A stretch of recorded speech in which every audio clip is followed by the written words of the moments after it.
Assalamualaikum warahmatullahi wabarakatuh. Sampurasun sadayana, kumaha daramang. Mugia salamina aya dina genejer kawilujengan sareng sadina dina kayaan sehat walafiat. Alhamdulillah dina semester 2 ieu urang patepang deui. Dina semester kadua aya 3 bab anu bade didugikeun ku ibu di antawis anu kahiji wawancara, anu kadua sajak, sareng anu katilu aya aksara Sunda. Nah ngawitan minggon ayeuna urang pedar bab kahiji nyaeta bab wawancara. Naon ari wawancara teh? Tujuanna naon? Mangga urang pedar dinten ayeuna. Sateu acenana urang maos heula basmalah sasarengan. Bismillahirrahmanirrahim. Mangga urang ngawitan wae. Wawancara. Aya nu kantos wawancara, aya nu pernah diwawancara atanapi pernah duanana. Nah, ieu urang bahas dina bab kahiji nyaeta wawancara. Wanganan naon? Wanganan teh pengertian wawancara teh nyaeta dina bahasa Inggris disebutna interview, asalna tina kecap inter atawa antara, lolongkrang, jeung view, hartina panitan atawa panempo. Nili kana runcatan eta kecap, wawancara teh kaasup kagiatan nyarita dua arah atawa leuwih. Aya nu nanya jeung aya nu ngajawab.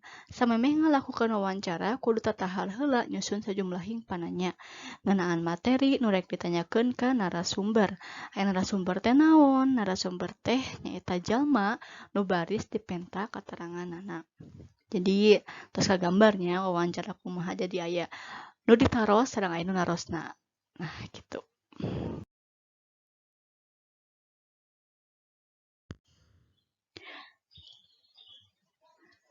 Salajengna urang lebet kana tujuan wawancara. Nah, tujuan wawancara di dieu aya 4. Anu kahiji mastikeun bener henteuna kajadian atawa sok disebut aktualitas fakta. Anu kadua nyangking atawa meunangkeun pendapat atau pamadegan resmi ti narasumber.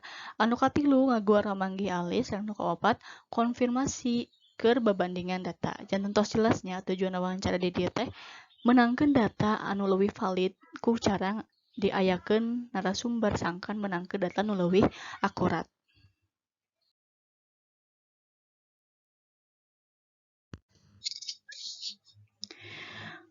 Wawancara teh kabagi jadi 3 struktur. Nu kahiji ieu bubuka, nu kadua aya eusi sareng nu katilu aya panutup. Dina bubuka ngawengku salam pamuka, wawanohan antara nu ngawawancara jeung nu diwawancara. Jadi samemeh kana intina urang aya saena mah perkenalkan diri urang heula. Teras dugikeun tujuanna naon, teras dugikeun patarosan nu tos di konsep sateu acanana. Anu kadua aya eusi nyaeta ieu intina tanya jawab antara nu ngawawancara jeung nu diwawancara. Sareng nu katilu aya panutup, ngahaturkeun nuhun kana waktu nu geus disediakeun ku nu diwawancara.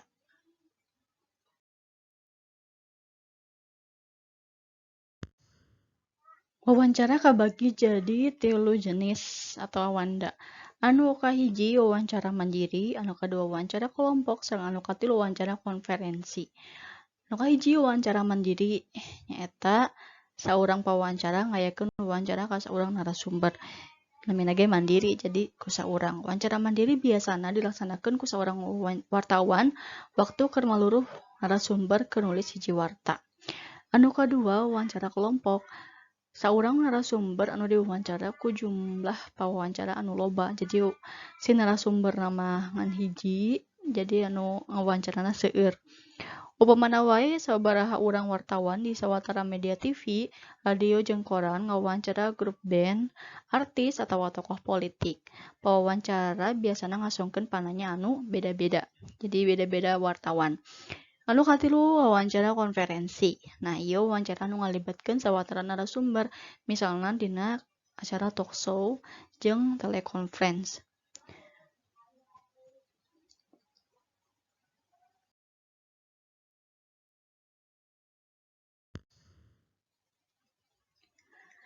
Nah, samemeh urang ngayakeun wawancara, aya hal-hal penting anu perlu diperhatikan samemeh urang ngawawancara narasumber. Anu kahiji muguhkeun informasi naon anu rek dikumpulkeun. Ieu bisa wae ngawengku kana tujuanna naon, teras topik nu rek diwawancara urang naon, nya. Teras anu kadua nangteukeun saha anu rek diwawancara. Jadi nangteukeun narasumberna anu ku urang pilih keur ngesi topik nurek di urang paluruh. Anu katilu nentukeun iraha jeung di mana rek diwawancara. Jadi naroskeun heula ka narasumber teh naha. Nuju rineh waktosna sareng tiasa henteuna waktosna di mana sareng iraha waktuna.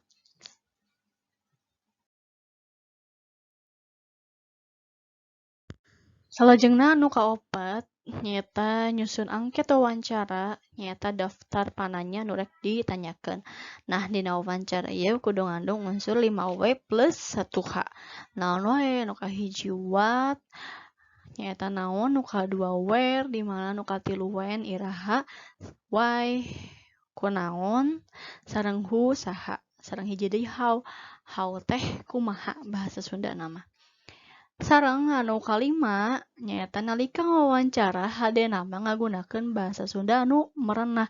Jadi ngagunakeun bahasa anu sopan santun. Jadi henteu luhur nyariosna, henteu tarik teuing, biasa wae nya komo kasaluhureun mah nggo bahasa Sundana anu lemes nya dianggo kasaluhureun.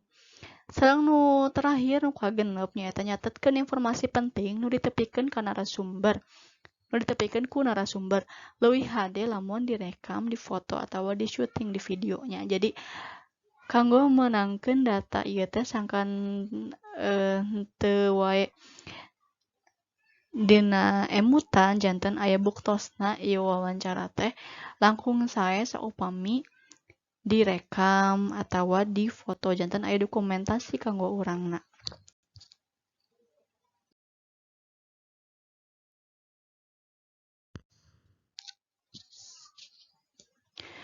Kecapananya anu tadi anu 5W plus 1H tiasa dikembangkeun jadi rupa-rupa fungsi kelimah pananya. Ieu aya daftar kecapananya sareng fungsina. Anu kahiji saha, kusaha, ti saha, sareng kasaha. Ieu fungsina kanggo nanyakeun jalma, pangeran nya Tuhan, Gusti Allah sareng ka malaikat. Anu kadua naon, tina naon, sareng kana naon, nanyakeun barang, tutuwuhan sareng sasatoan. Anu katilu mana sareng nu mana. Ieu kanggo nanyakeun pilihan. Anu kaopat di mana, ti mana, ka mana nanyakeun tempat. Anu kalima kunaon, naon sababna sareng naha. Nanyakeun sabab atawa kalakuan. Anu kagenep iraha, ti iraha nepi ka iraha nanyakeun waktu. Nu katujuh kumaha nanyakeun cara atawa kaayaan. Nu kadalapan sabaraha, sakumaha, sareng sanaon nanyakeun jumlah atawa bilangan.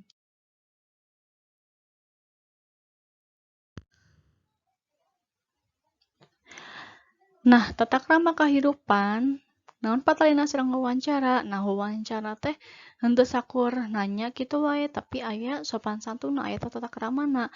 Kumaha urang cara nyarios, cara sikepna kumaha. Nah, tata krama dina wawancara teh sarua bae jeung tata krama kahirupan dina umumna. Nyaeta sopan santun dina gaul jeung papada jalma. Istilah tata krama asalna tina kecap tata tina bahasa Kawi anu hartina aturan, adat atawa kaedah. Sarta kecap krama dina bahasa Sangsakerta anu hartina sopan, santun jeung kalakuan alus. Jadi, tata krama teh nyaeta adat atawa tata kasopanan dina paripolah campur gaul jeung papada jalma sangkan henteu kaliru atawa nyalahan tina pola kabiasaan masyarakat anu geus pinuji.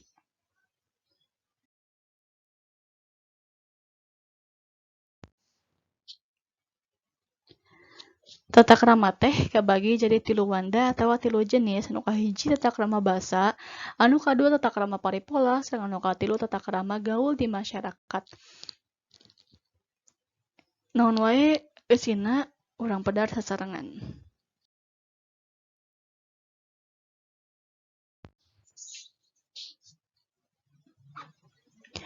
Tata krama nu kahiji tata krama bahasa atawa tata krama bahasa di dieu atawa disebutna unda kusuk bahasa. Unda kusuk bahasa teh lamun bahasa Jawa mah aya unggah-ungguh bahasa.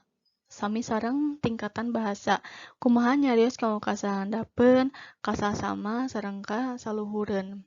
Nah, Sok sanaos nyarios rangsa handapeun tapi biasakeun nyarios mah kedah sopan. Ulah diajarkeun nyarios kasar komo sareng sasama. Abung kena kenal tapi nya biasakeun nyarios mah kedah sopan. Ngangge kata-kata anu lemes komo kasaluhureun. Ya. Di dieu aya sabaraha poin tata krama basa di antawisna anu kahiji aya lisan atawa kecap. Nah, pemilihan kecap, pemilihan katana kumaha dina nyarios teh. Nu kadua pasemon. Pasemon teh mimik muka. Tembongkeun biasakeun urang kudu senyum nyarios teh komo patepung mah senyum nya biasakeun. Anu katilu rengkak jeung peta. Nah, ieu gestur kalembetna. Nah, saupami nyarios biasakeun ulah seueur gerak paling panangan hungkul nu nyarios teh komo kasaluhureun nya. Lamun gagaro kitu mah nya nu teu penting mah teu kedah dilakukeun. Anu kaopat aya lentong. Lentong teh intonasi kumaha lentong. Biasa urang nyarios jadi ulah nganggo nada anu luhur. Anu kadua tata krama paripolah, penampilan atawa tingkah laku. Anu kahiji cara dangdan. Ngabiasakeun urang nganggo raksukan atawa nganggo acuk teh kedah rapih. Anu kadua miara kasehatan jeung kageulisan. Nah, ieu dibiasakeun kasehatan jeung kageulisan. Misalna motong kuku, gosok waos, ibak. Nah, miara kageulisan ku cara motong rambut. Rambut biasakeun sing rapih. Nya komo pamengget istri ge komo sami kudu di piara salira teh. Anu katilu aya cara diuk. Nah, cara diuk kumaha? Pami nyarios kanggo kasaluhureun kanggo istri ulah tumpang kaki dina nyarios mah nya sampeana dirapetkeun gitu ya. Cara diukna sing ajeg ulah nyarande gitu ya. Salajengna nu kaopat cara leumpang. Leumpangna kumaha? Ulah gancang teuing komo sasarengan sareng nu diajak nyarios mah nya ulah naon namina teh ulah lelet teuing nya biasa wae mapahna mah. Sareng cara dahar jeung nginum. Dahar kumaha kok aya tata kramana nya aya cara dahar ge nu kahiji ulah ceplak biasakeun emam bahamna atawa mulutna rapet nya ulah ceplak. Cara nginum nginumna ge sakadeuk-sakadeuk ulah regot langsung sehep. Sareng nu terakhir cara unggeuk atawa gogodeg nya. Unggeukna ge biasakeun unggeukna anu naon namina teh anu sae gitu ya. Gogodegna ge urang bari gugubris teh anu bari ambek nya gogodegna. Sareng nu katilu tata krama gaul patalina jeung hubungan pribadi jeung ka masyarakat. Komo ieu mah hubunganna langsung ka masyarakat. Anu kahiji cara wawanohan namun misalna urang keur adaptasi. Urang teh warga baru di dinya. Nah, urang sakuduna kudu wawanohan heula, perkenalkan diri heula, urang hicing wae di bumi perkenalan heula, wawanohan heula. Anu kadua cara nyemah atawa bertamu. Nah, biasakeun aya waktu-waktu tertentu anu kanggo bertamu nya. Jadi ulah waktu enjing-enjing kumaha enjing-enjing mah kan nuju sibuk ya. Pami bertamu saena waktosna siang ge salerosna mah kanggo bisi ngaganggu waktu istirahatna. Saena mah sonten waktu anu rineh kanggo bertamu mah. Anu katilu cara nyarita urang kumaha yang tadi tos disebutkeun dina undak usuk basa nu tadi. Cara seuri biasakeun seuri istri mah mesem kitu nya. Sareng cara ngalongok jeung ngalayat. Nah, tata cara urang ngalongok jeung ngalayat kumaha? Nyariosna ge kedah sopan nalika ngalongok atawa ngalayat teh. Cara nelepon. Nah, biasakeun ieu kanggo biasana ngahubungi guru nya nganggo salam heula. Punten bilih ngaganggu atawa henteu. Biasakeun waktos pami wengi maksimal tabuh salapan ngahubungi teh. Jadi ulah wengi-wengi teh bisi kawagel urang teu apal nya kesibukanana naon sareng nuju teu dambang atawa henteuna. Cara nyuguhan. Nah, urang nyuguhan kumaha ka tamu? Aya tata carana ya. Cara datang kanu hajat kumaha kitu nya biasakeun ulah naon namina teh ulah lame-lame teuing. Cara kahampangan jeung miceuna biasakeun ieu pami ayeuna mah kan nuju daring. Nah, upami nuju sakola biasa izin ka WC teh tong nyebut ka ibu izin ke toilet eta teh salarasna masalah. Jadi biasakeun Bu izin pami bahasa Sunda mah Bu izin bade kapengker eta bahasa Sunda. Pami bahasa Indonesia mah Bu izin mau ke belakang. Eta bahasa lemas paling lemas izin ke belakang atau izin kapengker teh daripada izin ke toilet nyebutkeun tempatna ya. Cara heuai teh naonnya Indonesia nama mangap merenya heuai cara heuai tunduhnya sisi dua jeung bersihin teh ditutupan biasakeun jadi ulah dugi ka komo bersihin makan si droplet teh kan kabatur ya komo aya nama teh kenging pisan kedah bersihin teh kedah ditutupan. Nah terus cara ibadah kumaha cara menghargai untuk agama yang berbeda keyakinan sareng urang gitu.